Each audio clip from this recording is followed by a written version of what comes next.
মা, আজকে কি কি রান্না করেছো? আজকে আজকে রান্না হয়েছে কাঁকরোল ভাজা, কলা ভাজা, পাতলা করে মুসুর ডাল হয়েছে,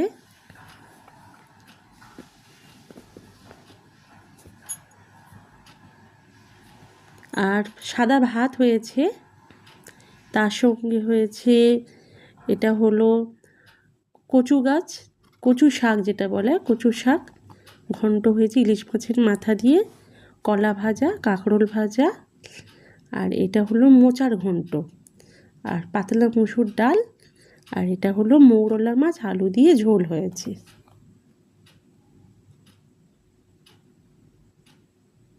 আপনাদের যদি ভালো লেগে থাকে এই ভিডিওটা, তাহলে প্লিজ সাবস্ক্রাইব করে আমাদের পাশে থাকবেন।